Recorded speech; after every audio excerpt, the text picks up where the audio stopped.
C'est entendu, hein, c'est une personnalité, Vanessa Wagner, qui prend position avec cette association L214. J'aime ces personnalités qui prennent position. Aux États-Unis, c'est très fréquent, et chez nous, ils osent jamais, ils ont peur pour leurs intérêts, leur image.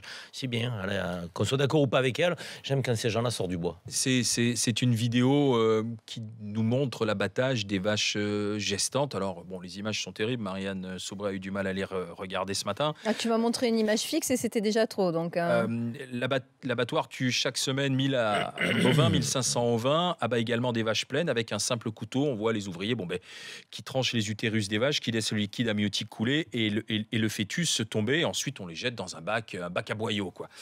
L'association L214, on en a souvent parlé, c'est une association militante qui effectivement veut un monde où on ne consommera plus de viande, où on n'utilisera plus les animaux à quoi que ce soit à les manger, soit pour ensuite utiliser leur peau. Je me tourne vers notre agriculteur Didier Giraud. J'ai vu qu'en Allemagne, on avait arrêté ce genre de pratique. Là, c'est une découverte, Didier Giraud. Non, mais... Alors d'abord, je tiens à dire à Vanessa, joue du piano. Merci Vanessa de ton témoignage. Mais joue du piano... Quand même le droit de s'exprimer. Non, mais c'est pas ça le truc. C'est qu'à un moment donné, c'est des gens qui se servent de leur notoriété pour pousser une cause qui veut un monde sans viande, quoi. Qui veut que l'humanité tout entière devienne végétarienne. C'est ce qu'elle a dit dans son Et message. moi, mon métier... Mais si, ça veut dire ça. Avec L214, c'est ça. L214, c'est ça, ce n'est que ça. Parle d'un cas précis. Et moi, mon métier, qui est de produire de la viande, est en train de crever à petit feu. Parce que des gens comme ça convertissent, ils gagnent des parts de marché. Tous les jours, L214 gagne des parts de marché. Et moi, mon métier, il est en train de crever. Mais ça, tout le monde s'en fout, quoi. Hein. Ça, tout le monde s'en fout. On va aller analyser l'œil de la vache qui est en train de souffrir au moment de l'abattage. Mais personne va regarder concrètement la déchéance sociale qui est en train de s'organiser dans les campagnes, parce que des gens perdent leur métier tous les jours. Voilà. Alors après, je veux bien écouter tout ce que vous allez me dire. Non, mais cette pratique-là. Non, mais la pratique, on va l'analyser, la pratique. Entre 1000 et 1500, parce que tu n'as pas les bons chiffres, c'est entre 1000 et 1500 animaux tués par semaine à l'abattoir de Limoges. Un témoignage dit une cinquantaine de veaux. Ça veut dire qu'on est largement en dessous des chiffres qui sont...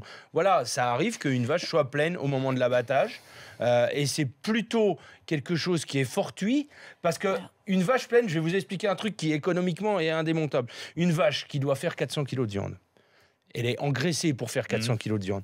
Si cette vache est pleine, le poids du veau et le poids du liquide amniotique et le poids de l'utérus, c'est des kilos de carcasse en moins, mais strictement des kilos de carcasse en moins. Donc personne n'a aucun intérêt à mettre à l'abattoir des vaches pleines.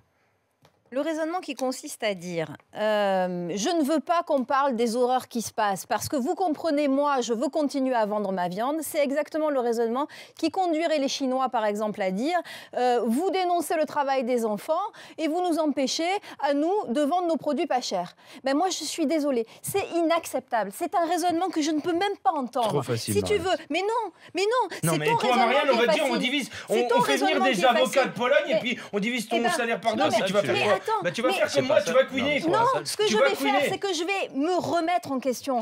Parce que je suis désolée. Je suis désolée de te dire qu'on montre des images qui sont abominables. D'accord? Donc mais c'est certainement arrivé que de chez moi, il y a une vache qui parte pleine à l'abattoir, mais je ne l'ai jamais fait exprès. Non, mais d'accord. Mais en attendant, quand on voit qu'elle est pleine, il y a des tas de pays en plus où ils disent c'est le trimestre de gestation. C'est trop marrant de dire on l'interdit. Mais il y a les vaches qui arrivent à l'abattoir pleines, les gens ne savent pas qu'elles sont pleines. Je t'ai laissé parler. Vas-y. D'accord?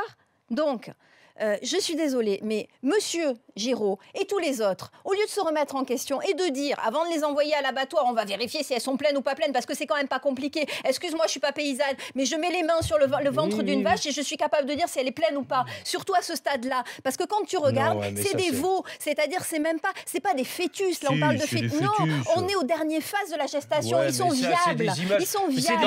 Tu vas virer végétarienne, toi. Écoute-moi bien, Marianne. C'est des images qui sont faites pour te choquer. Alors, ils vont pas prendre... Parce que quand ça arrive, c'est un fœtus de 3-4 mois. Non, là, on t'a montré un veau qui était viable. C'était un veau. Mais bien sûr, c'est fait pour te choquer, moi, je vais te dire... Tu tombes dans le panneau.